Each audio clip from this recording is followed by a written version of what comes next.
Hello and welcome to the Pixel Scandal Nerdcast, episode 43. I'm Kurt. Nightson. Handor. Oreztes. And Gigett! Woo! Woo! Awesome. Tonight's spotlight topic is going to be on ending a long-running campaign and what that's like. Why you should do it early and often. I mean, then it wouldn't be long-running. That's anyway. Unless you have a lot of congruent campaigns. That is true. know which what? I recommend that like a lot. Yeah. But before From we what get I've to that, sorry, Yes, go for go it. No, go ahead. I was just from what I've heard, we need to also work on maybe doing a podcast on how to end a podcast. a long running podcast. Yeah. How to end a long Well, before we get to that, Nightson, do we have any announcements? I'm sorry. I feel like I missed a conversation. Is Handor leaving us to fulfill his dream of becoming a traveling carnival man? Maybe. Okay. All right. So coming on up, we have on Saturday, March 9th, which is going to be next week, we have our next Dungeon World game. See the crazy antics and whatever they're up to next. And then our next side quest is going to be March 23rd at 9 a.m. We are doing Black Forest ham and picnics. Yes. It is Forest Hymn and Picnic. Oh, my bad. He had it right. Oh, we are playing that. When is it? Yeah. Oh. When is the alt game coming out? The Forest Hymn and Picnic hack, Black Forest ham and picnics. I mean, I feel like you could just do that. Like you could just We all have a play picnic, pigs. and the things that you get are Black Forest ham. Done. And It's or weird. You know what? It's We're weird because this hack is going to be a LARP. And it's just We're all sandwiches. gonna make sandwiches. It's just going to be lunch. Yeah. Lunch in the Hey. park with friends. And we need to have expansions, and every expansion is just a different type of hams, like honey ham. Mhm. Oh yeah. Yeah, And condiments. smoked I ham, mean- smoked ham. And cheese. Start And with Yeah. that. cheeses. This Hey. is $1 million idea. I'm going to contact Cecil right now. Yeah. I think we have the whole DLC Yeah. strategy worked out. Yeah. So Yeah. Let's Yeah. get this up on Kickstarter so I can back it because I'm getting hungry. I'll start writing my first supplement right now. It's called Mustard. But But yeah. yes, that is going to be run by Cecil Howe, and who is the creator of the game, if I'm not mistaken. Yes, yeah, Cecil Yes, wrote it. yes. He's gonna be so upset if he hears this. Just wait till he No, sees the promo. I believe Kurt said something about it in front of him, and he thought it was hilarious. Yeah, Okay. I specifically, he made a joke about, what did he say? He said, Forest Ham and Picnic. And yeah. Anyway, Gotcha. but he said it on Okay. accident. Cecil's funny. Cecil's and a good then, guy. And then Kurt made jokes. Okay. Well, he was. He- now he's full of hate, and he will take it out on our players. Come see on March 23rd. Come see how this game plays out. Come watch Cecil navigate this shit show. Awesome. Well, let's move on to what we're excited about. First off, we skipped talking about Orccon last week because we had our wonderful guest, Bazgrim TV, talking about Pantheon with us. Super cool, dude. He's Yeah, super super cool. cool. That was a fun episode. But we pushed back talking, kind of recapping Orccon for a week, so that we could really take the time to talk about it and kind of delve in a little bit. So Kurt, do you want to talk about Orccon a bit? Yeah, sure. So Orccon is it's a gaming convention in Los Angeles for tabletop RPG and maybe a little LARPing and some war game type stuff. They have a whole bunch of things, They also have lightsaber battles, which is like Yes. super cool. which Isn't just that got made Jedi an LARPing? official sport. It's like an official sport. Yeah, It's super lightsaber dueling was exciting. recognized by the French Fencing Association or something like that. So, but anyway, so yeah, Is it going to be in the Olympics? Yeah, I was going to say, is it going That to be was the their Olympic- question: is will we see it in the Olympics anytime soon? And a lot of people are saying not right away. Wow. Well, I mean, That I will every hold 4 back on years, getting right? tickets until that day. Yeah. But if you stay on the patio on the third floor, you get to watch them. Yeah, they're right outside your door. Which is right outside the door, which is super cool. Yeah. It Oh, is that pretty where neat. we were playing like midnight games that Yeah. night? Yeah, Yeah. we were playing Okay. Perfect Heist and Fiasco out there. Yeah. But yeah, so the convention, I mean, pulls in around 2,500 people, so it's not a small convention. And it's got a really great little community. This time around, I actually spent most of my time down at Games on Demand, which is being headed up by Tomer. He's actually joined the staff over there at Orccon or at Strategicon, so he's been making Games on Demand a really cool place to hang out. If you're not familiar with gaming conventions, a lot of times they will have a pre-registration where people will post their games, and then you go and sign up ahead of time. Thanks, Oreztes, for that sub. But yeah, you'll have to sign up ahead of time. But if you don't get into anything, Games on Demand is an area where people can kind of show up. We wait about 10 minutes after games start, and then you just pitch games that you want to run, and people walk over to you, and you get to a table and play that game. Yeah, it's definitely a neat addition to the con that Kurt and I've been going to, like, the different Strategicons for years, and I think this only became a thing maybe 3 years ago. It hasn't been around very long, and more people are hearing about Games on Demand, and they're like, oh, well, if my plans fall through, I can go down there, or maybe I'll just make Games on Demand the plan, because that's where all the really fun, cool kids hang out. So, yeah, it's a cool place to be at the con. Yeah, it was pretty rad. This was actually the first time that I wasn't signed up to play any games. I just hung out at Games on Demand, and I think I ran in almost every slot. I ended up running games. But I had brought games that I wrote to run at the con, to playtest, so that was super fun. So let's just, go through it really quick, what the con kind of looked like. So we got there Thursday night.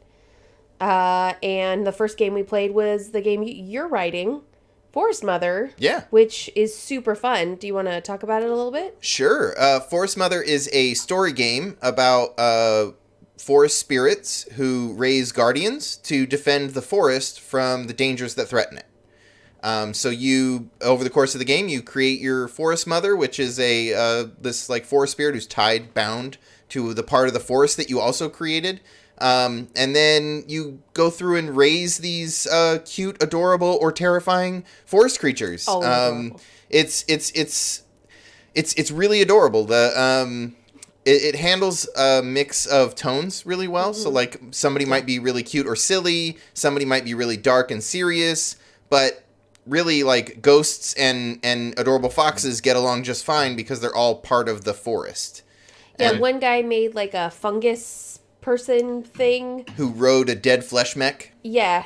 Wow. And I was playing a teacup pig. Name chop. So Hashtag get thick. I think my favorite guardian ever was Nightson's dad ghost that made people drown themselves and commit suicide in the forest. Yeah. Right. Jeez. Yeah. You could No, be that really wasn't me. cute. That wasn't me. I made the mine was the hedgehog on a troll mech. Oh yeah. Oh yes, a hedgehog riding a troll. The ghost making people drown themselves was Mrs. Oreztes. That was Mrs. Oreztes. Was it? It was totally. That speaks a lot about. Never mind. But yeah, I mean, Anyways. That makes Kurt, a lot of sense now that I think. Yeah, about it. Kurt, you're totally right though. It handles you don't have to have a tone talk, which is kind of nice. You don't have to be consistent because you can still be dark and brooding when this cute little teacup pig comes walking through, and you're like, teacup pig in my part of the forest. But it's fine. It all just kind of meshes together really well, and it's super fun. And then the teacup pig is just you're so silly, Mr. Murder Ghost. Yeah. I'm just on the same all the note- toxic waste. On the same note, you look like Winnie the Pooh, where you have all these happy, cheerful people, and then you've got Eeyore over here. Who's Yeah. This is just a downer, but Yeah. they're all part It of works. the same. Yeah, Yeah. they're all part of the forest. Yeah. And you end up with these really sweet, heartwarming stories about these cute forest creatures or terrifying forest creatures. So yeah, when I sat down to write it, a lot of the story games that I've played are really heavy or feely or dark games where you walk away feeling a little drained or a little depressed after you play them. And honestly, I just wanted something that I could sit down and for 2 hours tell a cute story and walk away laughing and having a good time. And it does that. It definitely, you end up feeling oh, we saved the forest, and like it doesn't matter what kind of character you made, like even if you're dark and brooding, you're like, yes, I kept my part of the forest dark and brooding. Like you end up feeling good about things at the end, which is kind of nice. Yeah.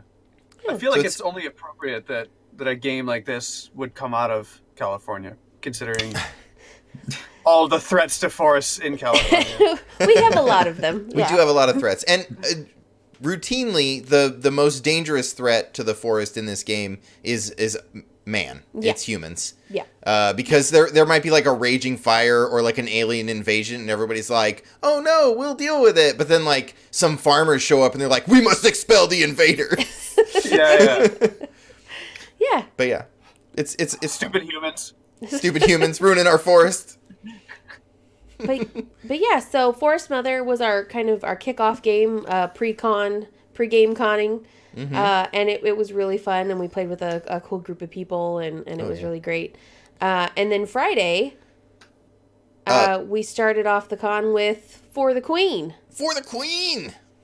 So good. Which is written by Alex Roberts and isn't out yet, but should be out in the next couple of months. I believe the pre-orders go live on March 5th. That's Alex, our one guest host. Yeah, friend of the show, Alex. For the Queen's interesting because I think I zoned out during my first explanation of how it works. Mm-hmm. And I was like, this doesn't sound interesting. This is, I'm not a fan. Honestly, I did the same thing when Kurt explained it. I was like, ugh. Yeah, and maybe it's... Kurt can do that. I think bigger it's a game that you can't have explained to you. No. You have to have stories told about what happened. Oh, yeah. And it's a definitely play it kind of game. And I watched the Happy Jacks podcast for that weekend, and to have you guys tell your stories about how we played it, and that informs how the game actually works. Mm-hmm. You're like, oh, this actually sounds interesting. It's one of those story games where there's just enough rules to trick you into thinking that you're not just playing make believe. Yes. And the game kind of gives you little narrative prompts as to what's going, which direction your make believe is going. Mm-hmm. I'll let you get back into the explanation, but I just figured I'd interject that. Yeah. No, yeah, it can be a hard sell if you're not familiar with the concept, right? Like it's on first glance, you're like reading questions and answering them. That sounds boring. Like, why would I do that? But the prompts, the questions on the cards are really, really well written. And they do a really good job of asking you meaningful questions and pulling more out of the the answers and injecting more meaning into your answers than you had to put in. Well, and it uses the X card in such an interesting way so that if a question comes up that doesn't fit in the kind of game you're running or the kind of like story that you guys have been telling, that you can use the X card instead of like, oh, I'm uncomfortable. This doesn't really fit with our narrative, so I'm going to tap the X card, which is so awesome to have these well-crafted questions, but also have a tool where you can say, it's a great question, but it doesn't fit into the story that we've created for ourselves. So I'm going to X that card out, which is very neat. That was the first time I've ever heard of the X card being used to like content curation. Content curation, as opposed to like I don't want to talk about that period. Skip it altogether and move on. Yeah. And I think Adam West? I don't know what Adam's last name is. Oh, West. Yeah, I knew that. Batman. Batman. I was going to say Batman. Adam West, he said it on the Happy Jacks podcast from the con that it's because it makes using the X card so benign, like, oh, I just don't want to answer this card, so I'm going to use the X card. It makes it so that using the X card doesn't feel like this big like, oh my god, we use the X card, so that it when removes you do the taboo from it. That when you do need to use it in the like serious kind of way, you're comfortable with it because you've used it in such a benign way. And Adam had mentioned that on the show, and I completely agree with that. Like, it makes it feel like a more common thing that you can use without it being like, oh god, someone tapped the X card, like, Well, and to be honest, oh, go ahead. I was going to say, psychologically, that seems, to be human nature, right? You get comfortable doing something, when it's less against the grain for you. There are not a lot of people. Yeah, well, not a lot of people want to be the center of attention, or they want to put themselves in a position, right? So you're giving normalizing it. Yeah, absolutely. Yep. And I realize not everyone is a con goer. So for a lot of people who just play home games and have been doing that forever, the X card seems weird. Because you're friends, you know your limits. You know what buttons not to push or which buttons to push just to piss them off because it's funny. You just made me spill on myself and I started laughing. But it's when you're sitting down with a half dozen random strangers, you don't know what their limits are. They don't know what yours are. Something completely benign and normal to them might be something horrible and something that's just you don't want to talk about. Right. And so you have this tool that really hasn't seen much. It hasn't really existed until pretty recently. Safety tools are a newer thing, at least in my experience. Yeah. And then, so it's still got that kind of weirdness taboo to it. Like, well, I don't want to be the wuss who, ruins it for everyone else. But nobody else does either. Right. And so you have a tool that's there to protect you and everyone else from a bad experience. Yeah. That doesn't work. And so, any methodology which makes people more comfortable with creating comfortable situations for themselves. Yeah. Coincidentally, I actually spent last weekend at Con, and they started using the. Was it a convention for con men? Yeah. It was Con. Con, and they use the X card for so that you're not. It's like pirate code. You don't get conned if you use the X card. I wonder if Alex Roberts had that in mind when she put the X card into that game to have it be used and to normalize it. I would love to ask her that question. Maybe I should reach out and ask her. But little known fact, she actually had to print 100 cards, but only had 99 ideas, and so she just blanked one out with an X. Left it in the box. Yeah, just. Well, people were like, "Oh, this is an X card." That's funny. I know Alex has done panels and safety tools, or panels on the X card and safety tools. Yeah. I can't remember the person who created the X card. There's like a 90-page Google Doc explaining the X card and how it's supposed to work. Wow. Yeah. I'll link it to this episode because we're talking about it quite a bit, But no, I think it's really wonderful that she wrote this very beautifully crafted game where you tell this amazing story about your queen and your relationship to the queen and to each other within the group that's in her retinue. And it can be vastly different stories, from like a very Victorian story to being bees, and it's the queen bee, or what did you guys play, dancing queen, or you can kind of like sleeve over the game anything you want it to be. And she wrote this amazingly crafted game with these great questions, but then she also incorporated the X card in a way that normalizes it and makes people feel comfortable to say, meh, I don't want to, I'm going to X that out. And I just think there's so many little nuances to the game that I think are just an amazing thing.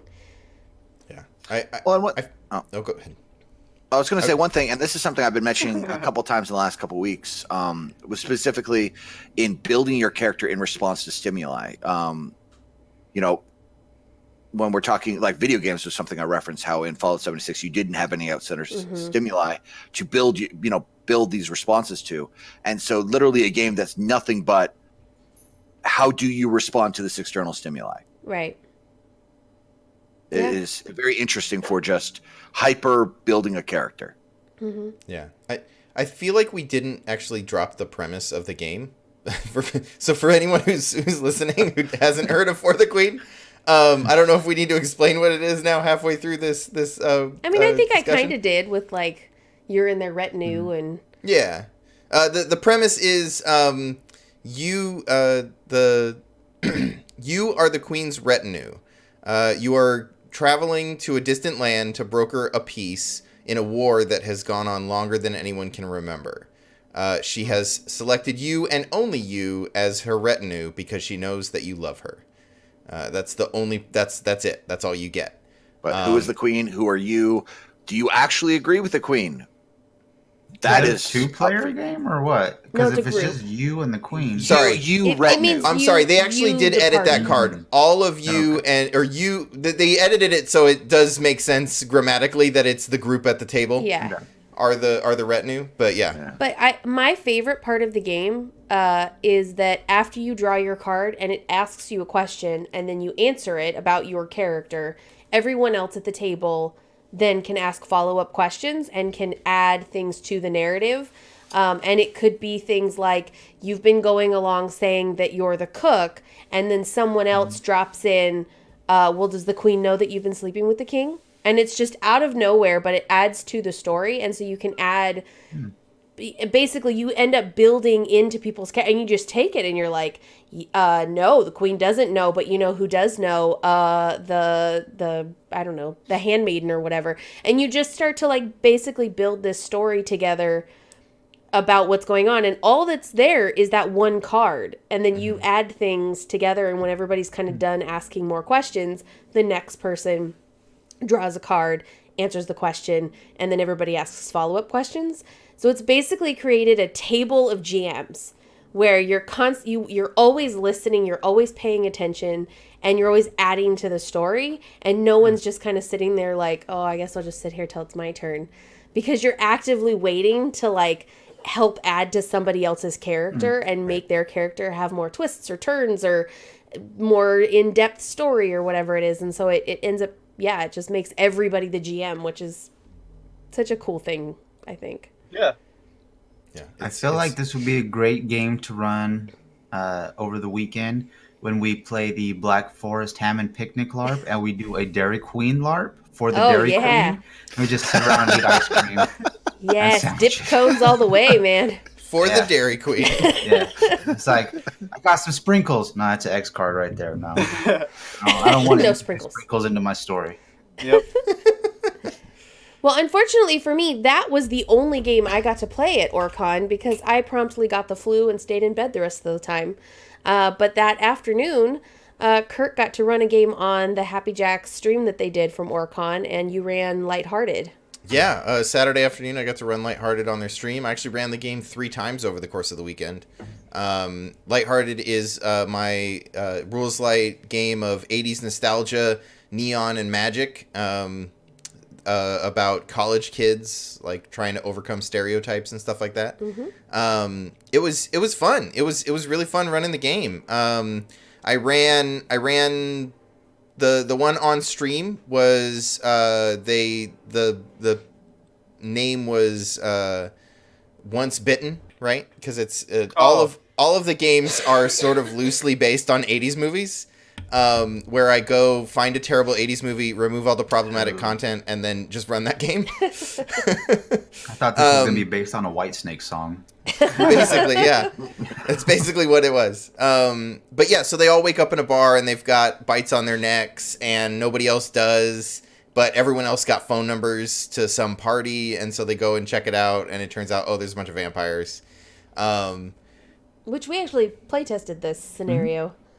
Wait, they didn't have to steal the phone number? Yes, everyone had to steal the phone number because they didn't have it. They had to get it from an NPC. Oh, okay. I was going to say. It sounded like you gave them a phone number. We actually had to steal it and the safe in the back room. Yeah, but that was unrelated. Yeah, I don't think we really stole it. We just pressured the guy into giving it to us. Yeah, that's basically what everybody did. Except some of them, it was like somebody was bragging and like one of them was just like snatched it. And then, like, another one, it was the popular character was just like, give me that. And they were like, oh, okay. I demand the thing. And just handed it to him. But yeah, it's Lighthearted is kind of fun. It's set in the setting is called Nuclear Night School, which is that 80s magic setting, alternate 80s. And a big part of it for me is the players make an NPC that is sort of going to be my primary NPCs for the game. So each one makes an NPC, which is a bond, and Sometimes it'll end up being a crush, or sometimes it'll be like my twin or whatever. In one of the games, the we had one of the players was like, oh, this is my twin is my NPC, and the other player was like, oh, I think I'm definitely gonna be in love with your twin. Like that's gonna be my NPC, right? And so like we ended up sort of blending it. I think it actually worked better when people shared an NPC, because it bootstrapped drama. Because there was like some weird connection there, like, oh, I'm trying to date him, but they're my brother or whatever, and now it's weird. Right. So like that was interesting, having that combination. I think another one was like, oh, one's my dealer, and then the dealer was my coach, like that kind of stuff. Gotcha. So I might try to inject that a little more, make it so that each players maybe share 2 NPCs instead of like 2 NPCs total and 2 players each share one.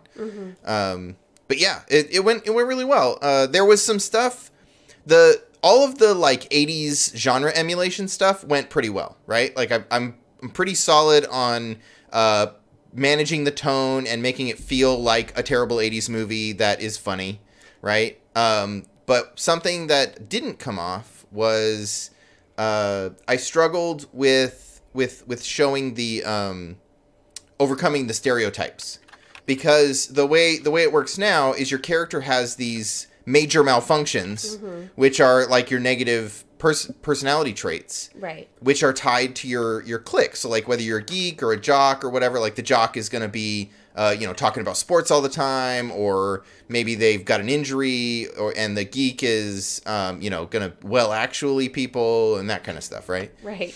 But they get rewarded for feeding into those stereotypes by getting a heart, which is like a meta currency they can spend to resist conditions and stuff.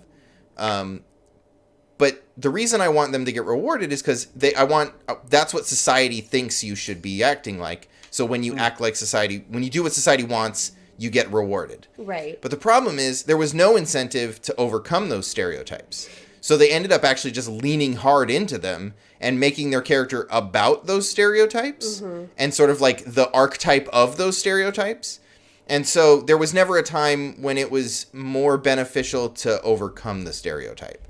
Well, I think part of that comes from it being a one-shot and not like a long-running character, because you don't have any reason to want to try to break the stereotypes in a one-shot. Right. And you're not invested in that character, so it's hard not to just be like, no, I'm just going to double down on the bratty popular girl or whatever. It's also easier because it's... Oh, go ahead. I was going to say, not to mention, in a 4 hours block, you don't have much time to build anything. So you kind of have to take what little story prompts or, character ideas that are right there on the sheet and go, all right, I'm going to take this. Here are the 3 things I know about my character. Right. I'm going with it. Yeah. That's a problem with con games, right? Is you're trying to bootstrap a personality off of very limited information. Right. And so you end up leaning hard into those stereotypes. But I think one of the things that I want to add is... So I want to add 2 triggers on each of those stereotypes, which is, one is if you do the thing that society wants you to do that's kind of selfish or being a bad person, you get the meta currency that's like a minor reward now. Right. But if you do something more difficult that is reeling against it, then you get XP. And so then it shows your character's growth, because you don't take the meta currency, you instead do the opposite action and get an XP, right? So you're either choosing like in the long run, this is going to make me better, or the like quick, like I'm going to use it and spend it kind of thing. Right. Like say you're the clueless popular kid, right? The one that doesn't know anything. What do you guys do? I'm just talking with my hands for some reason. If you're playing the clueless popular kid and you lean into the like, well, we don't need to read the book, someone will just explain it to us later, right? Like, or you lean into that, well, yeah, society thinks you're dumb, so if you act dumb, you get that meta currency. But if you say, no, we should take the time and learn what's going on, you're trying to grow beyond the excuse, the what you're trying to grow as a person and not just be the dumb blonde, right? Or the dumb popular kid. And that's how you grow and get XP. So that's what I want to do to sort of shift that. But yeah, other than that, I really enjoyed it. I ran it the third time I ran it. We actually didn't do the vampire one. I asked them, would you rather talk about dark magic, talk about monsters, or talk about like relationship stuff? And they were like, oh, dark magic for sure. Yeah. And so the story ended up being about because I just took their NPCs and built something around them. So it turned out, someone had gone crazy and was doing magic drugs and was making these, dark magic lava lamps that were basically, giving you a psychedelic trip. Lava lamps recently. Yeah. Actually, someone else described the lava lamps. Someone else brought the lava lamps in at the con. But yeah, it was fun. We're gonna have about 4.5 minutes to do our spotlight topic. Oh my god, I'm sorry. Okay. So yeah, so that was lighthearted. My game about 80s and magic. Yeah. Well, like I said, I didn't get to play anything else at the con, but did you actually get to play anything while you were there? I got to play one other game, other than the. I got to be an NPC in a vampire game, yes, which was hilarious and basically a LARP, and very fun. And then I also got to play Icarus, which is Spencer Stark's game of how great civilizations fall. So if you're familiar with world-building games like Microscope or A Quiet Year a little bit, or map-drawing games, it does a little bit of that stuff, closer to Microscope than some of the others. It takes a macro view of a civilization, and then you play a character, which you may not have a name, or like I think maybe you do have a name, but it's more important your role in the society. And then you present these things that you want to achieve in the society, and then anytime you work on them, you place a die on it, and then when you go to act on it, you roll the die, and if you fail, you add it to a stack of dice. So you make this you end up making this dice tower. Mm-hmm. And every time you fail, something goes wrong in the society, and the tower gets taller. Because it's about you building, like, everything looks good, like you're making this giant monument, but the society is crumbling, like it's falling. You're building a monument of failure. Yes, you're building it under, like it's crumbling under its own weight. Right. And so, like, the way the game ends is when the tower falls over. We say how the society crumbles. Right. But cool. It got dark. That game got really dark at our table. It sounds like it could. Like, it lends itself to want to be dark. I don't understand how the game couldn't get dark. Yeah. I mean, we ended up with the wealthy were taking martyr slaves to take their diseases for them. Oh my! And that was one of the light things that happened. I don't think that's how diseases work, though. It was it was one of the technologies that our society had invented that people could pass diseases from one person to another to get well, like that Doctor Who episode. Yeah. With the cat people. Yep. And then Gene in chat says you also played a game called Henshin. Oh, I did. I forgot about Henshin. Vaguely Asian, so we don't need to know about it. But no. I'll explain Henshin real fast. We understand you played it. You have 1 minute. Ready, go. Henshin is Henshin the Sentai RPG is a game about Power Rangers. Sentai? Senpai RPG. Sorry, okay. Is a game about like Power Ranger type shows. About with transformation and where you turn into robots and then form into a bigger robot. But the best part about the game is that you spend like 90 minutes beforehand coming up with what your show is and how stupid it is. And the bad production values. So go check it out. It's like $2. Actually, that sounds really fun. I need to add that to my... Yeah, that sounds interesting. However, I hereby want all of Kurt's what you're excited about to be done in the, you have to say this in 1 minute. In 1 minute, we're going to time it from now on. I like the energy, I like the enthusiasm, I like the directness. It's a lot less, and there was this thing, and it happened. There's a lot more like, oh my god, I got to get it out. I got to squeeze it in. Timer up on screen. I know, man. The Kurt lightning timer. round. But no, Orccon was very fun. Kurt and 3.0 had a very good time. And we're looking forward to the September convention and dragging, hopefully, some of the Pixel Scandal cast with us. So, yeah, very exciting. Yeah. The next thing we're excited about. Oh my god, there's still more? Yeah. Why did you let me talk so long? Yeah, that was all just shit you That was did, just, we said we were going to recap about. Orccon, though. I added 2 things that are going to be super quick. I don't know if Kurt knows this, but there are 4 other members of this cast that exist. Oh, he doesn't realize that. There are just 4 people who respond to his comments. I'm sorry, who are these people? So Handor, I think I agree with you on the thing that we're excited about. So let's talk about that real quick. Because I'm very excited that you're going to come to visit very soon. Yeah. Which is super awesome. It's becoming very real. Previously, it was obviously exciting just because I had been there. It was a lot of fun the first time, to hang out with you guys. And so many years ago. Oh, it was years ago now. And shenanigans and the PAX West out there and a once-in-a-lifetime type of thing for somebody like me. Sooner to be twice in a lifetime.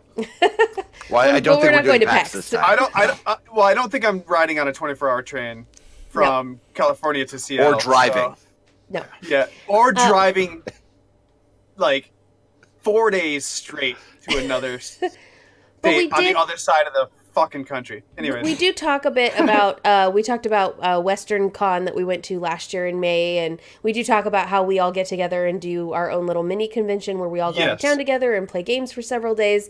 And the thing we're really excited about is this time we're getting you in, we're flying you into California, and you're going to get to come to PixelCon with us, which is very exciting to have all 6 of us together in like a real room for the first time in many, many years. So, are we doing a Nerdcast? We're doing a Nerdcast. Yeah, we will be doing a Nerdcast from the beach house. Yeah.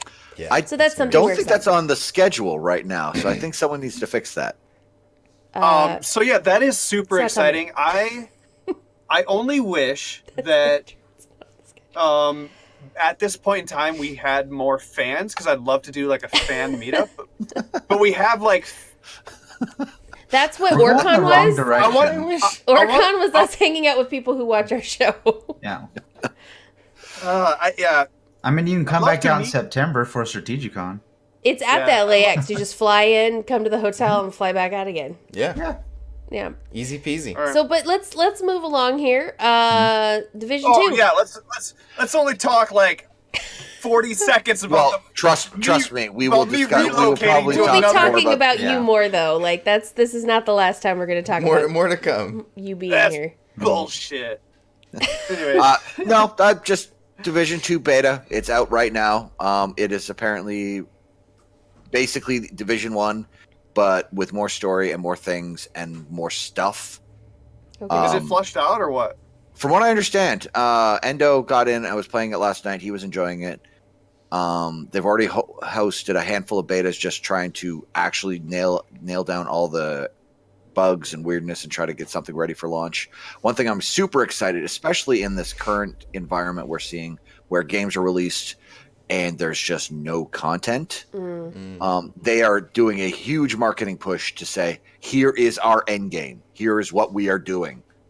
Here's our plan. Here's our roadmap. Here's our roadmap for the better part of the year. You mean as opposed to being like, we're going to create this environment with this whole new engine that's going to be for the first time an entirely exploratory map with new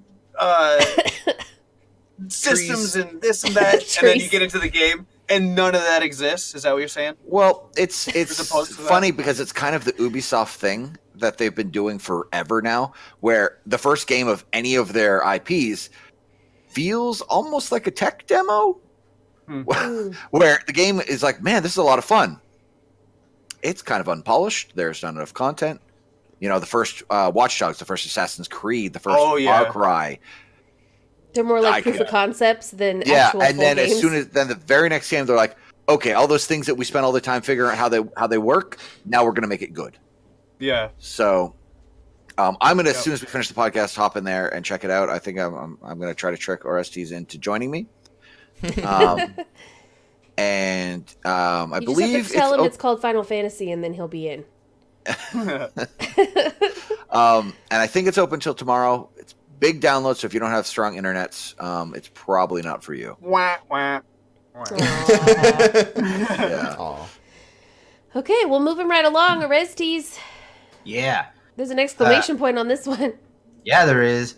Thanks to Tappy and his great explanation of it, I went out and purchased the collector's edition set of Tenra Bancho Zero. Nice. Wait, how is there a collector's edition for a game that was made in the 90s? Are they still making new editions? No, it's from Indie Press Revolution, I think is the site. The company's just like, hey, you guys are just going to print copies of us on demand, right? Just, okay, cool. And so it's the hardcover set. The regular version is 2 books, soft cover and a slipcase. And the limited edition set is 2 hardcover books with like special art and stuff. But yeah, I'm totally excited for it. That game looks like everything I ever wanted in a game system. So I'm totally going to make you guys suffer with it. And again, I'm going to say, I wish we had fans to fill up our chat so I could be like, how many of you are as excited as he is? And then just watch. Probably nobody. Watch chat be like, nobody's heard of the game. Yeah, as far as I know, Tappy's the only one who's about it since before this last con, and then he talked about it, and now I'm super stoked for it. And I've done a search for it, like on Happy Jack's Discord and the Happy Jack's forums. Nothing. No one's talking about post. it. Well, I'll tell you this. Saying, thanks, Tappy, for showing me Tenra Bancho Zero. And then I searched for it to see if their search function was working, and my post is the only one that came up. Yeah, so I literally feel it's... Yeah. It was Very the perfect niche. example of someone explaining a passion of theirs, and you are the exact perfect target audience. There's got to You're be the person. there's got to be a specific word for something that's so niche that you're the only one. Darren Bonza Zero, I believe. Bonza Zero, yeah. Bonza Zero. Yeah. We're all happy for you, Oreztes. Yeah, it's gonna be, you're all going to be happy until you have to play it. And then you're going to be super excited because it's fucking awesome. And we will definitely talk more about it because I think you're going to make us all play it at PixelCon. So Yeah, but I need to talk to you guys about that like off stream. I'm gonna get wasted. I'm gonna get wasted for that one. Oh yeah, that'll make it even better. There's a lot of drinking that goes on that weekend. But our last thing we're excited about, Oreztes. Yeah, I put that on there too. So the Great American Novel Kickstarter is fully funded, which is good for me because I had told these guys off stream a few days ago that I'm going to wait for it to get a little bit closer. And if it's not funded, I'm just going to donate whatever they need to get fully funded because I really like this game. And I think that Christopher Gray is a cool dude and this needs to happen. But now they are totally like way over the limit. So I don't need to do anything. I don't think Kickstarter has a limit.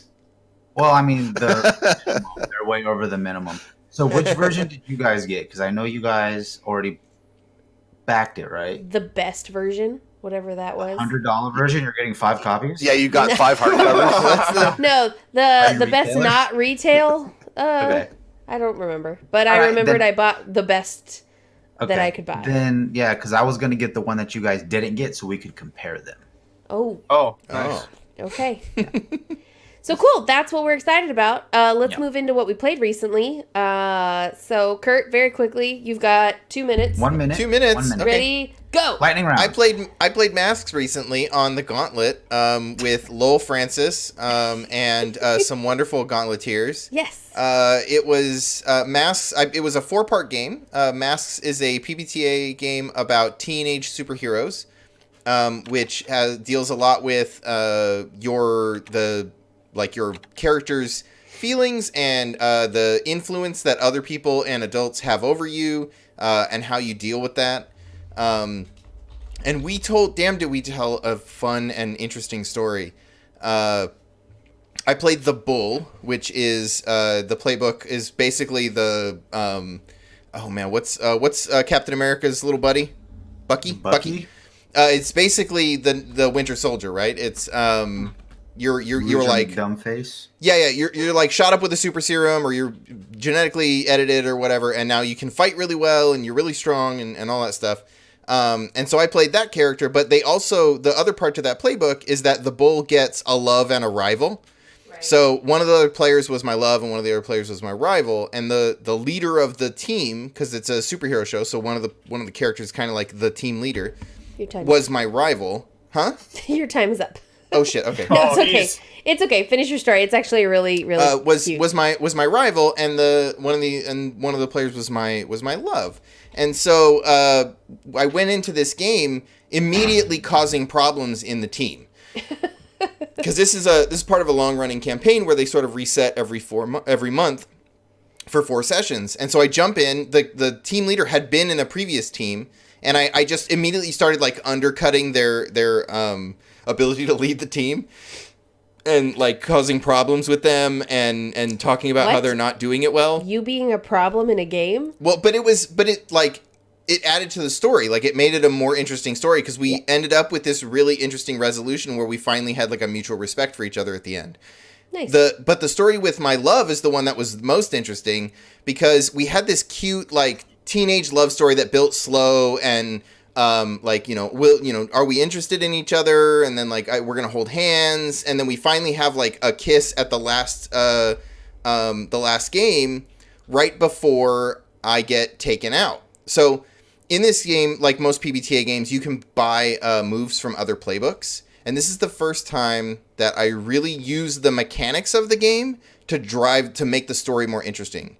I went and grabbed a move called Regeneration, where when you get taken out, you clear a bunch of conditions, but then you either change your gender or presentation, you change your appearance, you change, because it's from the Newborn playbook, which is like a robot. Mm-hmm. So like when you get blown up, you come back like a different person. But so I was like, yeah, but it's Doctor Who. I was thinking Benjamin Button. You have to Benjamin Button yourself.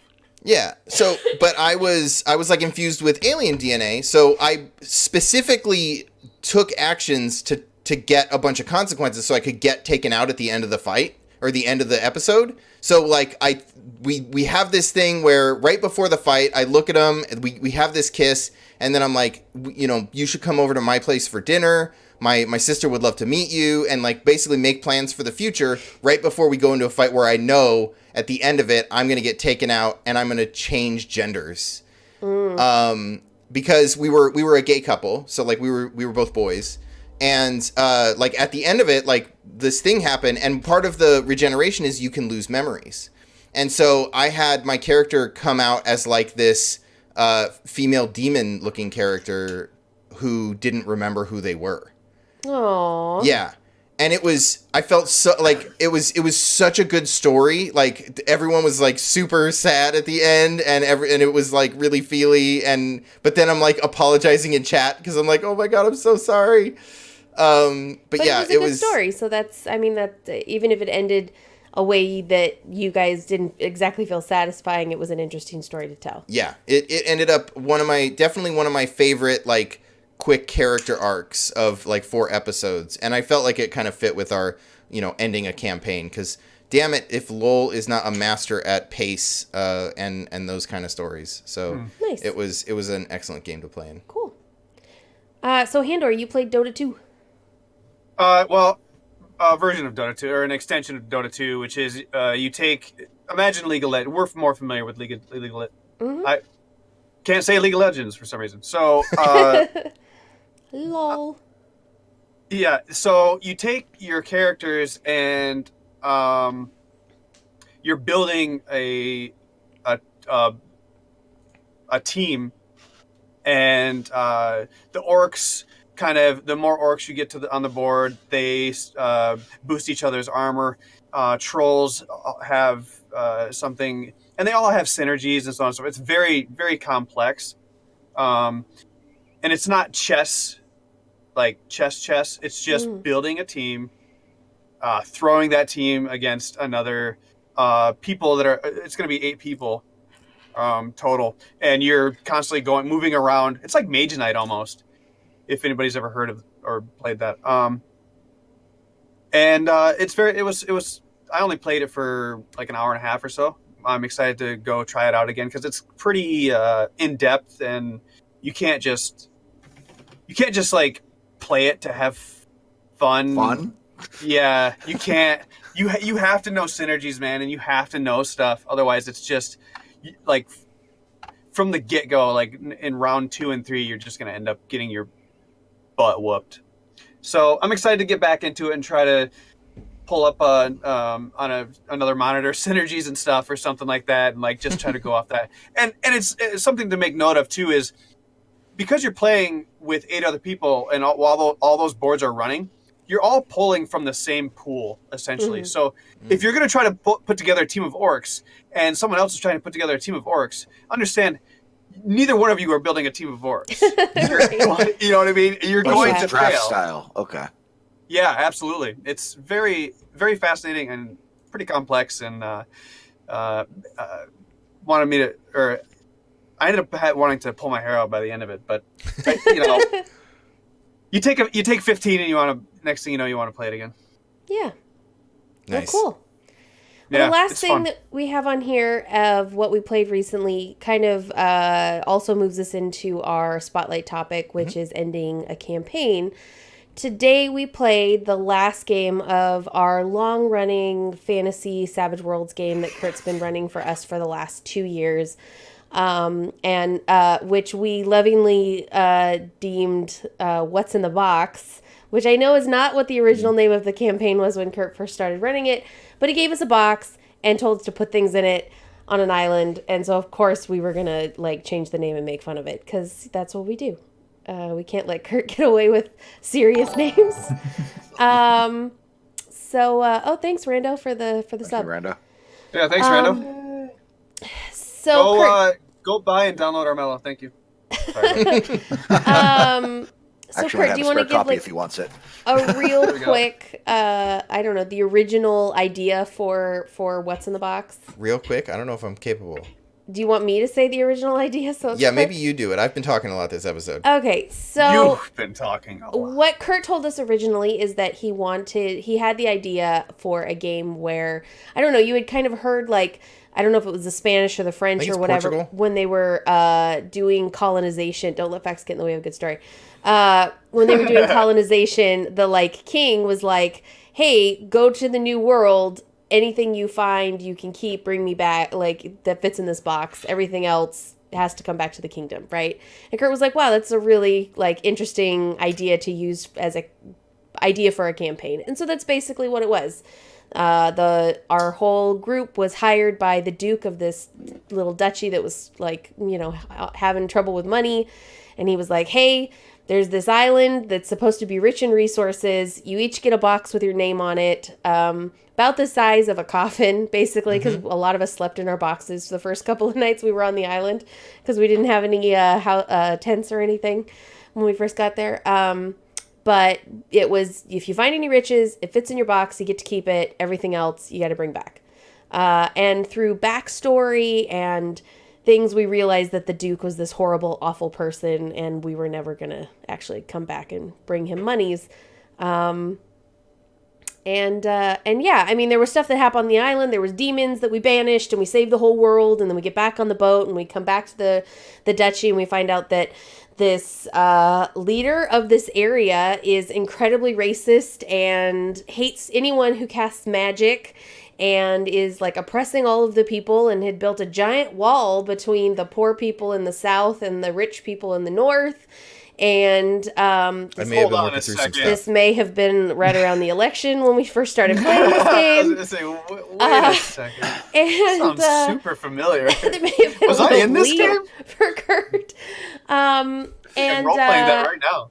And so it ended up being like a political campaign where we wanted to destroy the Duke, and we had to figure out how to get money so we could buy an army so we could come back and destroy the Duke, and we ended up with this like laundry list of shit that we had to do through this whole campaign.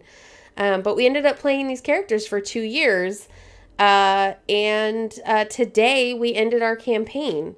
So I guess the big question is, how do you know it's time to end a story? I mean, I know why this one ended, but well, I'll make one note. Is for one. Well, hang on one second. Sorry, Nightson. Who all played? Who was in this? Oh, So it was Oreztes, Nightson, myself, End of Line, a friend of ours that we've been playing with for years, Rory, Mrs. Oreztes, and unfortunately one of our other players, she's looted his life in chat, had to miss our last game today, but she was part of that 2-year campaign as well. But over the course of the 2 years, we've had 3 other players. Yeah, we've had several other players come and go. Yeah. Yeah. So it's been around long enough that we've subbed players. Yeah. But I think to answer your original question, one thing you'll note is you only touched on the basics. And that was a mouthful. That was a lot of stuff. There was a lot about, and there was you so didn't even much bring more up the that Kitty Cat happened. Carnival. We didn't even mention the Kitty Cat Carnival. Or the fact that one of the original players, their box didn't even make it off the boat in the first game. Oh, yeah. Got tossed overboard immediately. And one of the things was we did a previously on, of the last episode on the last episode of a TV show, and they'll do the previously on, and they'll replay key moments from the last 10 seasons. Right. And we did that, and it was 20 minutes long. Yeah. Like, a lot of stuff happens, and you realize that is a lot of time and investment, and especially when, as I mentioned, we have players subbing it out, trying to keep something that cohesive for that long is basically impossible if you're not 13. Yeah. No, it's true. And so I think, I mean, for us, the reason this campaign is ending is it was getting towards the end anyway. We were within probably a couple of games of doing all the goals we had set out for ourselves on the laundry list that we had left to do. And eventually we were going to come back and we were going to get rid of the Duke and his son and take over. But because we are very busy adults, instead of trying to push ourselves to play all those games, we kind of came to a mutual decision that we were let's play one last really long game. Get here at 10 a.m., everyone left at 6.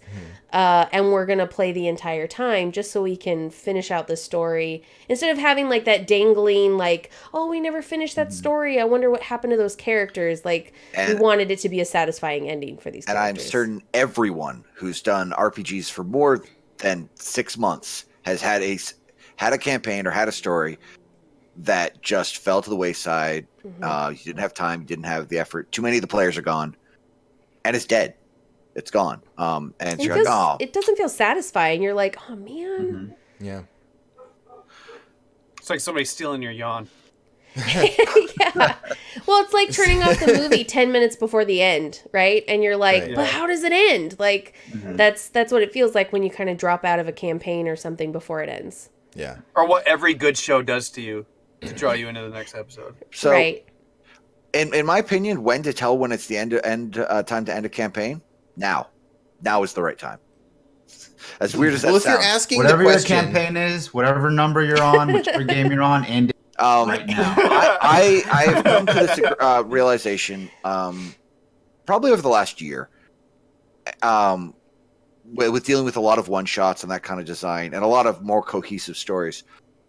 A season-based approach to campaign building works a lot better for an adult play audience who may only be able to guarantee that they're going to make it to every other game, or maybe only able to for these next 5 or 6 games, or only a month, or what have you. So planning out story arcs that are going to start and finish in a very limited amount of physical time while Handor plays with his hair. Which could last forever, really. Could last forever. Yeah. Works really, really well. Right. You could build in very cohesive arcs of stories while still leaving interesting plot threads to build on later if you want. But if after 6 games, you saved the princess, killed the dragon, killed the princess, saved the dragon. I don't know.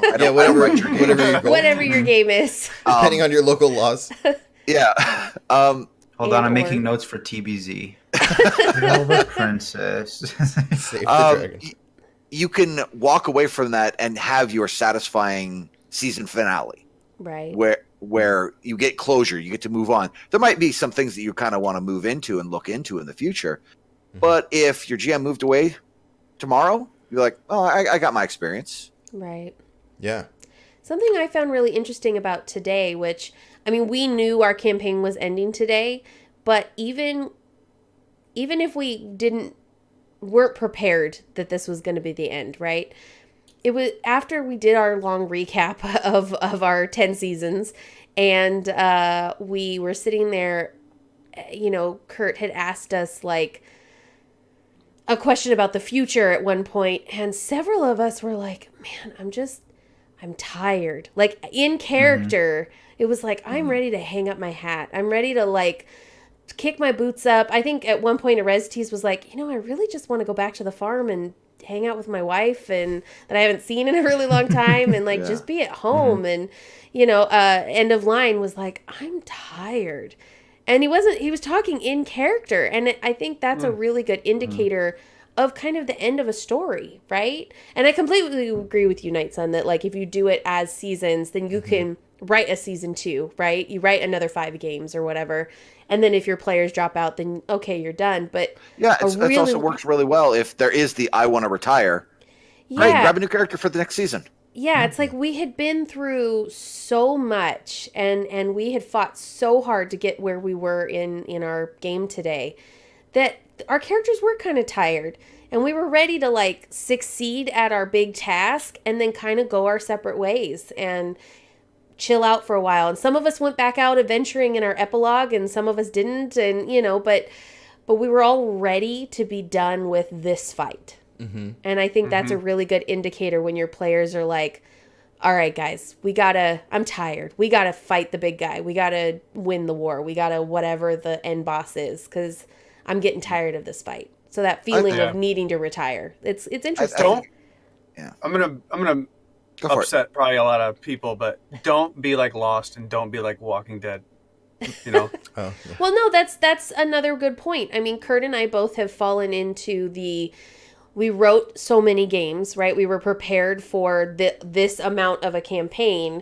And because the players loved their characters so much and wanted more, we wrote a season 2 that we necessarily weren't passionate about, but we did because, I mean, if your players love their characters and they love the world you created, why would you not keep going, right? And so sometimes it does fall into a Walking Dead where you're like, that got a little campy because maybe I was running out of ideas or like I wasn't consistent with the theme or whatever. Like, and so sometimes you have to end it even if you are on a high note and people aren't ready to end it just because you have nothing left as a GM to write more story. So that is a good point. Couldn't you technically keep a character set and kind of somehow like have like a soft reset? Couldn't you without having to end a game, like a hard stop end a game? Isn't there something Well, we actually had a friend that we called Boss Tanaka, who all of the games he ever ran were all in the same universe. And so from time to time, he would start up a new game with like new characters. And if you said, hey, that thing we did like 4 mini campaigns ago, and I played this one character, I think that's the character that would show up for this adventure. And he'd be like, cool. So I had a tiefling warlock named Fear that I had played several different campaigns with her at different stages in her life. And of course, like she was different levels at each time. And I had written what she did in between those times. But yeah, I mean, it's definitely there's opportunities to pick up a character again and play it again. Yeah. And sometimes there's always that one last job. Right. Yeah. Yeah, exactly. It's like, I'm going to run a one-shot D&D. Okay, I'm bringing Fear. Like, because that's the character I would want to play in a one-shot. I love that character. And I realize it seems weird to people who grew up playing D&D or grew up playing, as teenagers. We just play until we are done playing. Right. And especially D&D, which is really big into this. It's the onion strategy of it just keeps going. The stakes get bigger. And then tomorrow you're fighting Orcus. Right. It's like Supernatural. Or a plot point campaign. It's supernatural. Right. Where you've jumped the shark 6 seasons ago, but they just keep lining them up and you keep jumping over them. Right. Yeah. That's I love my favorite quote about the jump the shark thing is Henry Winkler, is that the right name? Yeah, Henry Winkler was talking about that and he was like, I don't know what people are complaining about. We had 5 more seasons after we jumped the shark. Everyone should jump the shark. Right. Well, yeah, and I mean, and if you're the type of group that runs like plot point campaigns where you don't decide the end, the plot point campaign decides where you guys go in the end, it wouldn't make any sense to you to need to figure out the end because it's already written for you, right? Like that's obviously where you're headed. But yeah, I mean, sometimes you have to end a campaign and move on to other things and let characters retire and kind of let players off the hook to be committed to that like every week game or whatever. And so, yeah, I think there's a lot of factors that go into deciding it's time to end a story. There were several reasons why I wanted to end this one. One, I mean, I just wasn't as in love with the set, like with the game as I was. Which is very hard after 2 years to be. Yeah. Which is tough, right? Absolutely. And honestly, we could have ended when we finished the island, right? We could have ended with arc 1, because this was my second arc of let's go back to Bravos and kill the Duke. And the players named the town. I did not steal Bravos myself. Yeah, we did world building, and that is what we named it. We got lazy at that point. Yeah. But I mean, I had fallen out of love with the game, and so I wasn't driving to schedule it, and so we weren't getting, like, the game just wasn't happening. And we realized, if we want to be able to let this go and maybe start something new that we are all excited about, we're going to have a final session. So that's like one of the reasons that I was excited to end it, right? To actually have a cap on it. Because I hate the never-ending campaign that just stops. And you're just like, well, but what about the vile whatever that we were supposed to get the keys to Van Tuzler for? We were supposed to destroy a book, Kurt. Yeah. But so that was great. Like it was really exciting to be able to actually bring an end to most of the storylines in this game. The other reason I was kind of done with it was we had sort of reached the limit on what Savage Worlds can handle progression wise. Like we were to the point where XP was no longer meaningful. Like I didn't even give out experience the last like 4 sessions and no one noticed. I mean, because I just took a level up at the end of every session. For the last 2 sessions. I think I had 5 or 6. I had 5 or 8 6 unspent levels. 8 yeah. At the beginning of the session. And I'm like, it's the last session, I'll just go spend them. Yeah, I mean, you started doing the recap and I like pulled the book and was like, I got 5 of these to do. And and you lean over to me and you're like, I got 8 of those. And I'm like, oh shit. Here, your turn. Yeah. Like I had like 4 or 5 left unspent, and then at one point in the game where that one event happened, and then Kurt's like, you just gained 5 level ups. From that thing where you let a demon possess you? Yeah. You asked the demigod necromancer to put a demon in your body? Yeah. Yeah. Like you do. That sounds like 5 level ups to me. Yeah. Yeah. Totally. But and yeah, so I mean, for anybody who's... I'm at 218 XP now. Yeah, that's what I was going to say. For anybody who's familiar with Savage Worlds, like, you're over 200 XP. I was at 180. Nightson, what were you, like 190? I was 150, and I had 8 levels that were not affecting my play at all. And I literally turned my caster support character into a melee powerhouse. Yeah. This was your second character. My second character, yeah. Yeah, and you were at 150 XP. So, that's a lot for Savage Worlds. Yeah. That's really pushing the limits of what Savage Worlds can do. I'm definitely happy with how it all kind of wrapped up, though. I'm very happy with my character's outcome and how it all ended. So I think that's the next question. Like, how do you make the end of a campaign satisfying? So what was it that made it satisfying for you? Well, one of the big things you can do when you end a campaign, even if you're doing it seasonal or anything, when you're at the end, you can do just like TV does. Pull out all the stops. Bring in the character that you haven't seen in 6 episodes to save the day or do something interesting. Kill off a main character. Do crazy things. You can do whatever you want. Make it interesting so you can turn it to 11.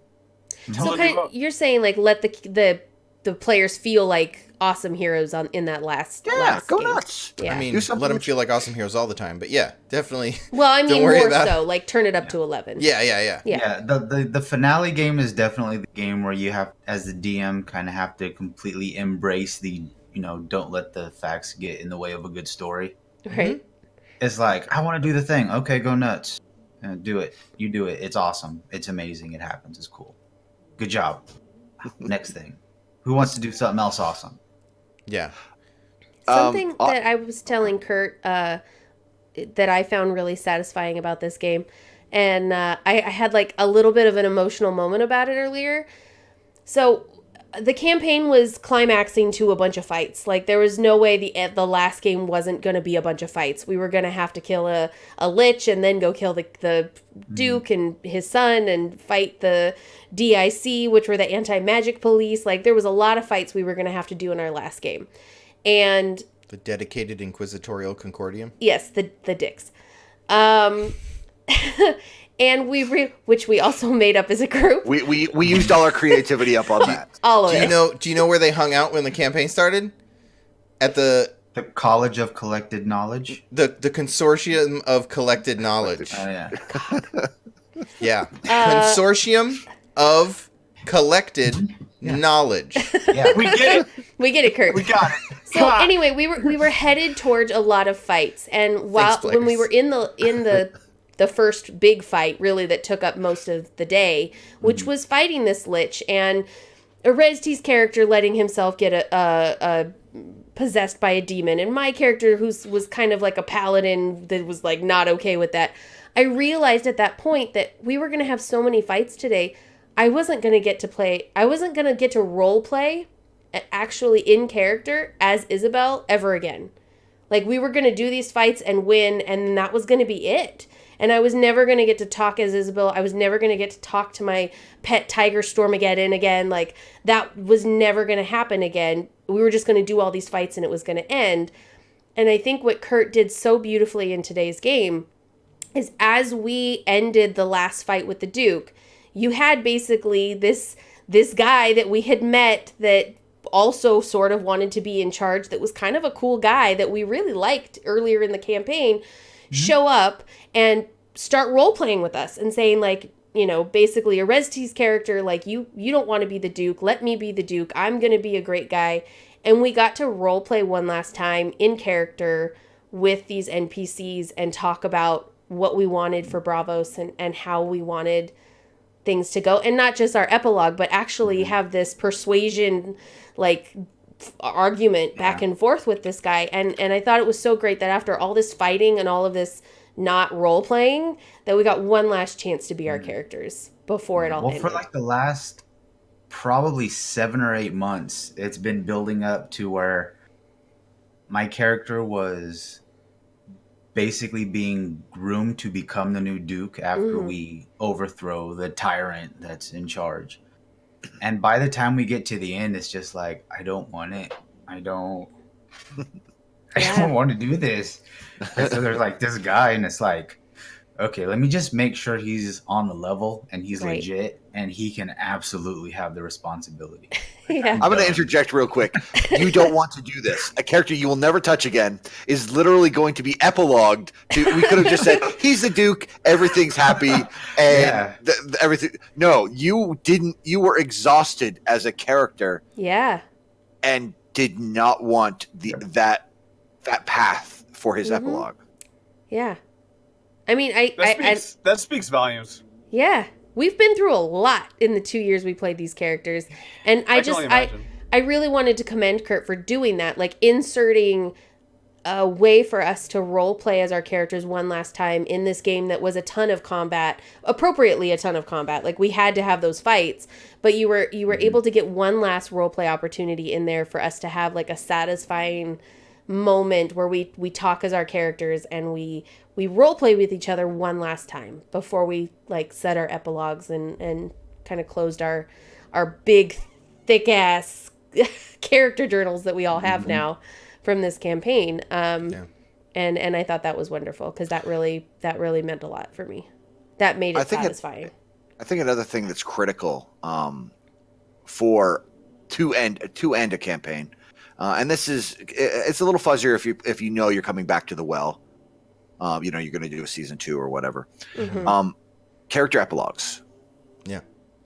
Give your players a game is over. What do you do? We're not rolling dice. We're not going to fight a monster. We're not going to figure that. Just, what is your character's ambitions after we're closed out? And if you're planning on doing season 2, be a little more, it's like, what do you do for the next month? Kind of, keep it a little more time closed. Put some limitations on it. But even still is like, where's your character's goals? They might not meet them. They might not fully accomplish them. They might get interrupted. Hey, season 2 might jump off because his farm's invaded and he's got to call the crew up to deal with them. Right. I'm thinking of your whole thing is every single iconic moment where you have some ex-military, right? And the helicopter flies in his secluded location. I'm talking about Rambo. Yeah. I'm talking about Commando. We need you for one more job. Yeah. You're retired, and they're like, I'm retired. I'm not doing it. Yeah. Yep. Only exactly. you can That's do exactly what you're describing. But yeah. And then you turn down the job, but the bastards find you anyways because they tracked the helicopter. Yeah. And they kidnapped your wife. And yeah. Then you have to go steal a rocket launcher from a military supply, which I totally thought was a thing you could buy at a supply store when I was a kid and watched Commando. Yeah. Well, I think why wouldn't you be able to buy rocket launchers at the local military supply instead of just jackets? Well, I think that's what's interesting about like each person kind of getting to say their own epilogue too, which I think is a great thing that Kurt did in today's game, is it lets the characters decide like whether or not they're going to tie up all their loose ends and, walk off into the sunset, or they're going to leave it a little ambiguous. And it's like, well, maybe if we run something in this world again, I can pick this character up again or whatever. Like, and I, even just within our table, we all made different decisions for our characters where like Oreztes' character was like, nope, I'm going to be an advisor to the Duke and my wife and I are moving into the castle and I got my father-in-law's blessing and we're going to have some kids and I'm done. And, Nightson's character was like, I'm going to take my beholder and, yeah, your pet beholder, which you had. It's your best friend. Hey, when you find a broken and battered and destroyed beholder and heal him back to full and give him all his eye stalks back, how could he not be your best friend? How could you not be his best friend? And apparently he's a Pokemon and just says beholder. But you basically like tied up some loose ends with some possessed armor that we had, and then was like, hey, he and I are gonna run off and go adventuring and go see the world and whatever. And my character was like, yeah, I go home for a little while and I get super bored real quick, and then me and Stormageddon take off and start adventuring. Like End of Line's character, who had his brain buddy pulled out of him and put into an actual body today, went off and rode off into the sunset and built their own castle and basically had a little love story at the end. That was actually my favorite moment from the game. Yeah. Was it your favorite moment when I realized was the goblins versus the No, okay, sorry. That was my favorite moment. So we had this big fight, and there's a bunch of allied NPCs and a bunch of cannibal gnomes, and two of the soldiers who were just like mook soldiers and two of the gnomes got locked in this melee where they could not hit each other. And they're just rolling back and forth every round. So every time we forgot about them multiple times as we were fighting the boss, about to leave the room, do a whole bunch of other things. Still fighting. They're still fighting. I think they might still be fighting right now. It would come to their initiative, and I would just be like, ba ba ba ba na na na na na na, and yeah, oh my god, it was so good. I think the what you guys don't realize is those two were secretly in love with each other. And they were pretend fighting. They retired and lived happy lives together. Yeah. But the thing that really got me was End of Line's character had this dark passenger in his mind. He had this spirit that was riding along that was like teaching him stuff, and basically the air spirit of an ancient bard who's living in his head and helping him along. And he started out as like he was basically bipolar, right? Because he had this spirit in his head, and so like the spirit would do things, and he'd be talking to nobody, and he was doing all this stuff. And none of us knew he had a thing in his head for like the first half of the first campaign, that there was something he was talking to. We're like, man, this guy's fucking crazy. Right. And then like eventually through the course of play, he was also crazy. Yeah, he was. Yeah. Eventually through the course of play, he gets a chance to to talk to the spirit. Like he gets a thing that lets him like actually speak to it, and then he develops a relationship with it. But I didn't realize that his character had fallen in love with the spirit in his head. And then when he is standing before this necromancer, because they accidentally set the necromancer free, this like demigod necromancer, completely intended. That was the plan. Yeah, that was the plan. Well, yeah, totally. So they accidentally set him free, which I told them they were going to do because I needed to move the plot along. He goes, "Thank you for setting me free. I offer you one boon." And End of Line's character goes, "I want you to pull this guy out and make him his own body." And I was like, "Oh, okay, cool." He's like, "Choose your vessel," right? And he just, because he's a bad guy, so he's just like, pick a body in this building, in this room, and I'll put your spirit in it. And he ends up sticking it in a rat folk. But then he goes and has this super romantic moment where he's like, tells the rat folk that he loves him, and Fortissimo. I was like, Fortissimo was the spirit from his head, and I was like, holy shit, oh my god. I didn't realize that his character had fallen in love with the spirit in his head. That's Stockholm syndrome. You realize it? It was really sweet. The captive. And they retired and went and started this little took over a castle and started this adorable little city. Yeah, that was the start of probably. That's great if you don't think about what it is. Yeah, that was the start of probably the most badass chain of events that Cicero has ever got to do in the last 2 years. Because at the probably midway through the first story arc on the island, there's a part where there's these two gods, or three gods. There was three of them, right? The two, 3 or 6. There was three. There was 3. Okay. They were 2 sisters and a brother. Yeah, and so 3 of us each got possessed, or became avatars for these deities. And so from that point, for the last year and a half, Gigett's been embracing it and getting powers and stuff from this person, right?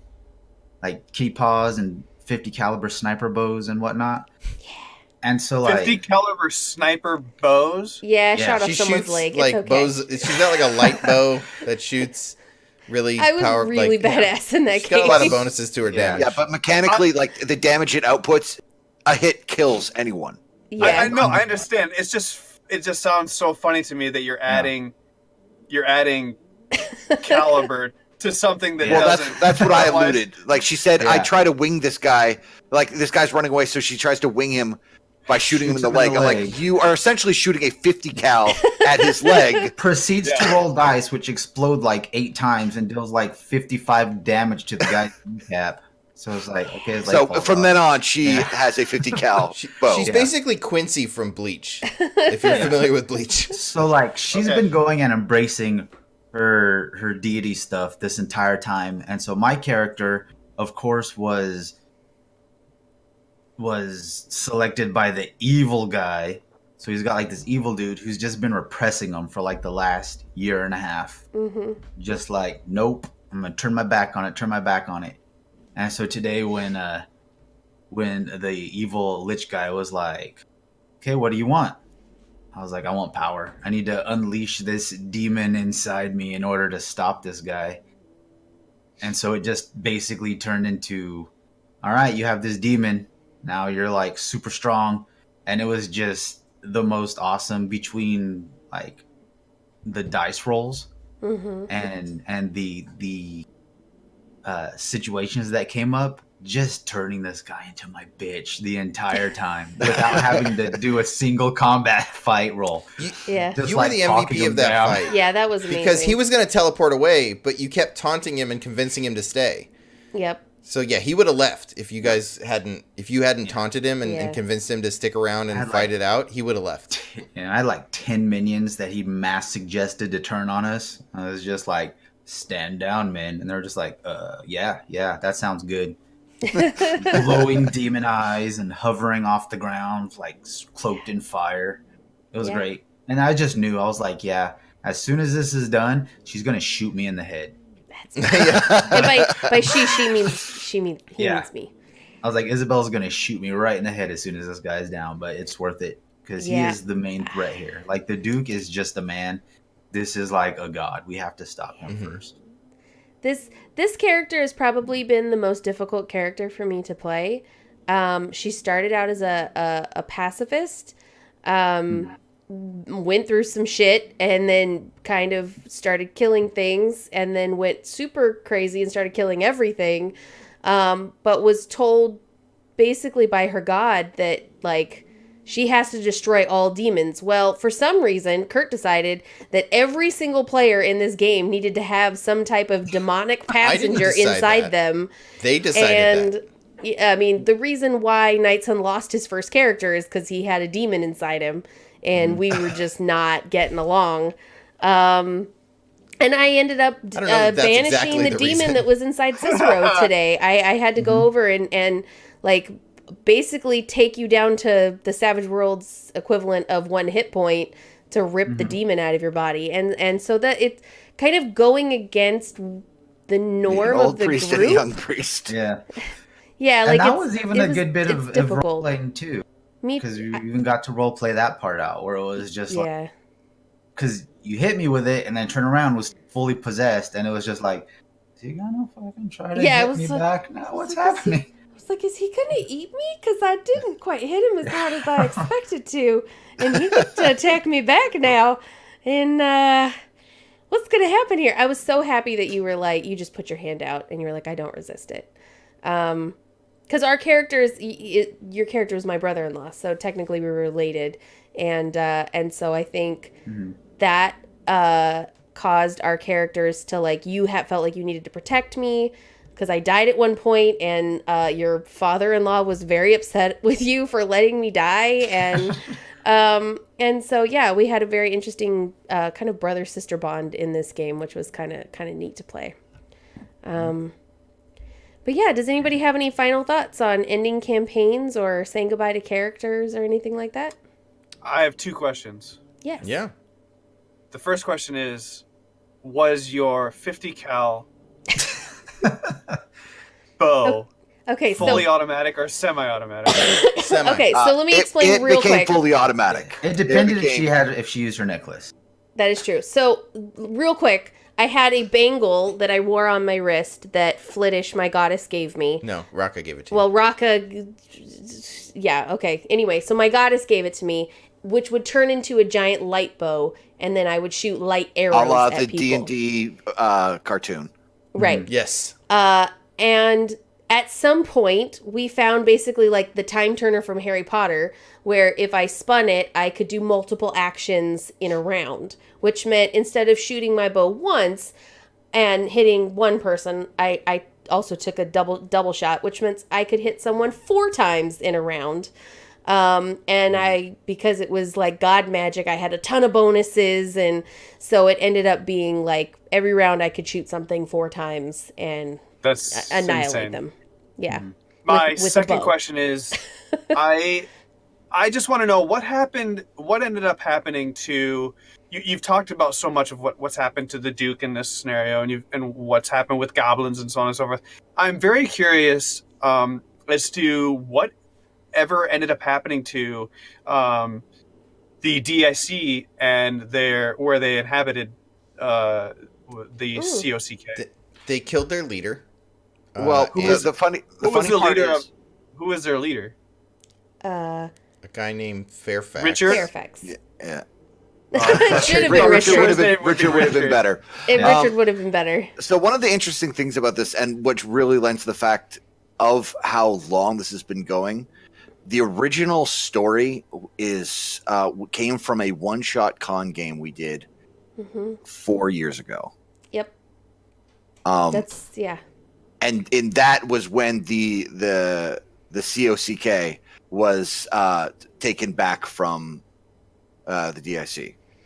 So So essentially, this is like you take the head of the snake, right? And that's how you and ultimately ended up defeating the DIC. Yeah.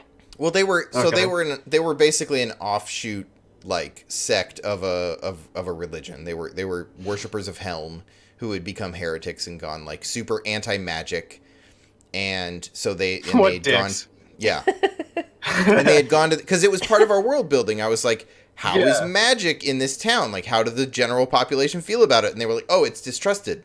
I was like, okay, is there like is there a group that is driving that like regulates magic? And they were like, yeah, the dicks, right?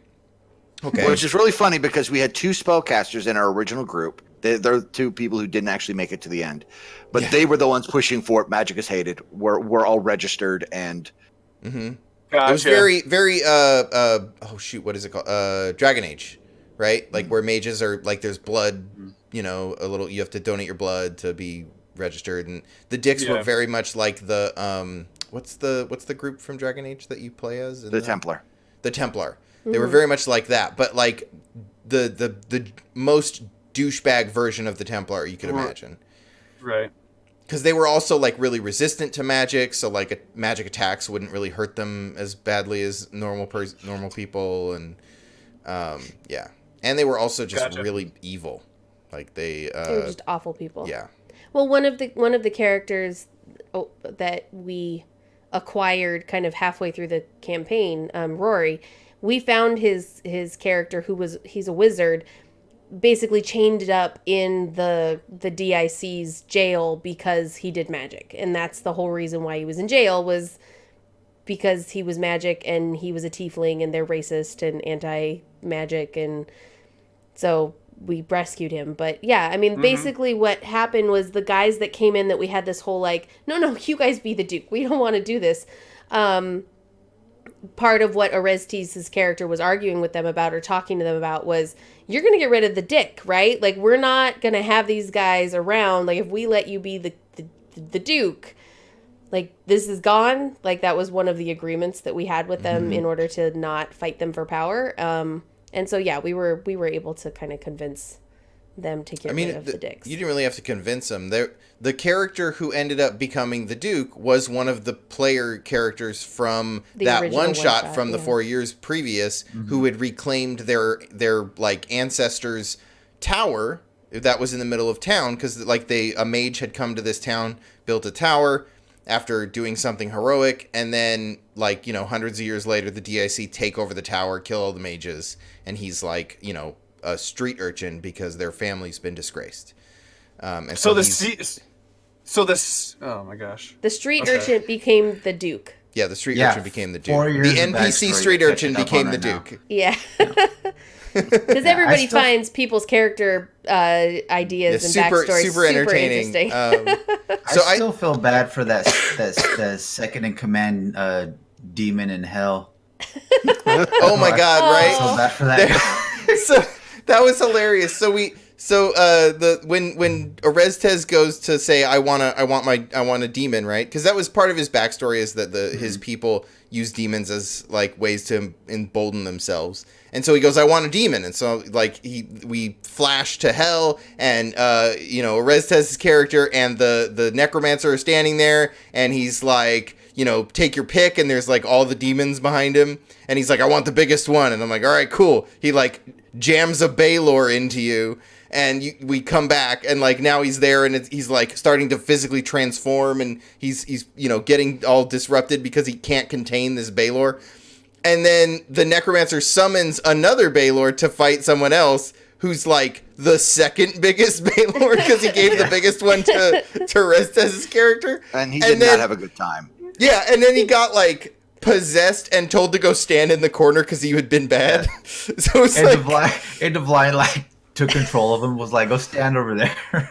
Don't hurt anybody. So we decided that like for 45 seconds this Baylor was like, I'm now the god of hell.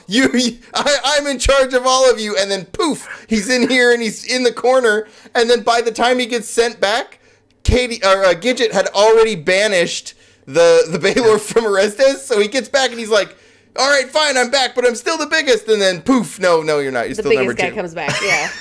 Yeah. Wow. So he was in charge for all about 30 seconds. Yeah, 30 seconds. And then we fucked his day. One thing really I will hilarious. note, kind of the takeaway from the whole character backstory from a minute ago, that is super awesome about a seasonal build, is retired characters make awesome NPCs. Yeah. Oh yeah. Yeah, every time I finish with a character, I try to leave it in a way that could become an NPC. Well, I've also DM. made all of Kurt's best villains. Oh my god, all my villains are Nightson's retired characters. They're the best. He makes the best villains. Well, we've said it before, but oftentimes my character and Nightson's characters don't get along, and we end up fighting with each other, and Nightson's characters end up like going off to do whatever, or like, you know, I'm gonna go hide in a corner and make up a plot to destroy you later or whatever, and then he makes a new character to like, okay, I'm part of the party again, but that character's over there still brooding, and it's like, oh well, we'll just give this to Kurt. So then later, when the big baddie comes out, surprise, it was Nightson's character who's been fucking with us for this whole time. So, yeah, it's happened several times. So, essentially, you're telling me there will be a, what do they call that, foreshadowing of our game, and potentially who will be facing off against, what's his name? William, the fucking duly dedicated representative of Demora, blah blah blah. Handor, I don't just make all of Nightson's characters villains. Like, he just made a couple really good villains that were his PC, and then I borrowed them when he retired. I'm just really good at vilifying Nightson's characters. To be fair, though, again, if there were to be a villain and Nightson retired William, he would make a great villain. Well, I don't know. That's like, great villains are charismatic. I mean, that's, you know. The best villains are always the characters that you understand where they're coming from. Mm-hmm. Yeah. And they don't even need to be evil. It's just they have a different worldview that is polar opposite to the party. Uh-huh. Yeah. And he's a great... Depending on when you were reading it, Magneto wasn't a bad guy. Right. Yeah. Oh, right. Yeah, absolutely. Yeah. Some of his arcs, he was legitimately just looking out for his people and had a different idea of how to accomplish that. Yeah. Had very different life experiences that drew him to understand that Xavier's insane and that will never work. You're an absolute... You would absolutely be lying to yourself if there's not a part of your human psyche that doesn't, at some level. I mean, we got halfway through that, Rando.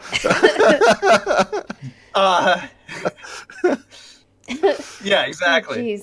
Oh, so, you would absolutely be lying to yourself if you didn't admit that at some level your human psyche doesn't connect with him at some point with the way he approaches.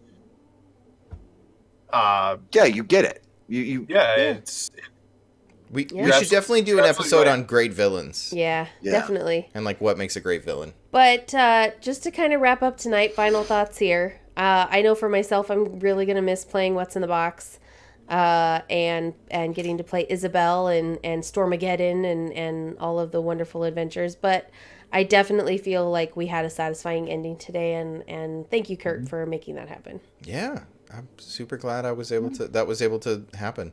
It was funny. I was reading my notes, like catching up on old NPCs and stuff like that, and I found like cities that I had detailed that you guys hadn't even gotten to yet. Yeah. And I was like, oh, okay.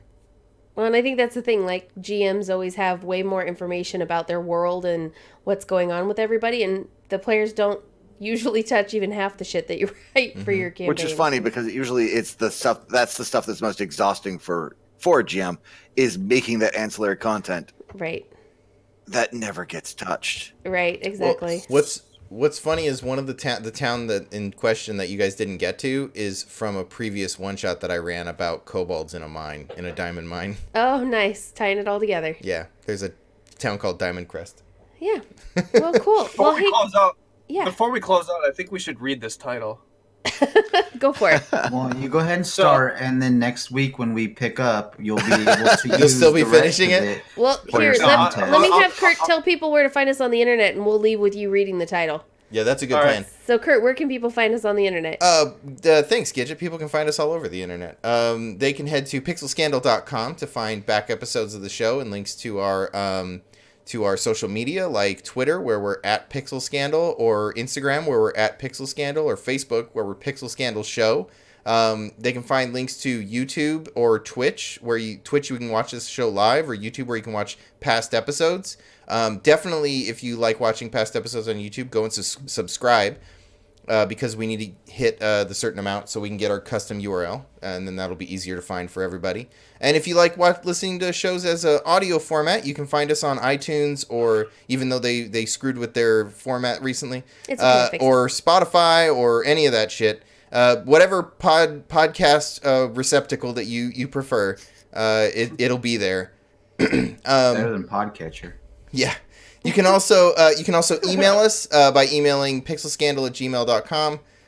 Or now we all have custom emails. So if you want to email an individual, you can email Kurt or Handor or Gigett at pixelscandal.com, and we'll get those too. And of course, if you want to sign up to get updates when we have new episodes, if you want emails, you can now sign up for email updates on our website. And we've started posting blogs. So I posted a blog recently with a recap of Orccon and my experience with Forest Mother and all that stuff. So if you prefer text, you can go and get that stuff at pixelscandal.com. And if you want to support the show, you can go to Patreon. Patreon.com/pixelscandal. Yeah, we have our first recap of Spirit of the Cruise Ship of the Damned. We do after actual play recaps. So if you want to go support us, I think it's the $5 Patreon support level. You can get some Patreon only content. Yep, awesome. Well, we'll take you out with Handor reading the title for William, written by Rando for us. So take it away, Handor. All right. It is William Hill, His Royal Highness the Prince Philip, Duke of Edinburgh, Earl of Meronoth, Baron Greenwich, Royal Knight of the Most Noble Order of the Garter, Extra Knight of the Most Ancient and Most Noble Order of the Thistle, Member of the Order of Merit, Grand Master and First and Principal Knight Grand Cross of the Most Excellent Order of the British Empire, Knight of the Order of Australia, Additional Member of the Order of New Zealand, and Extra Companion of the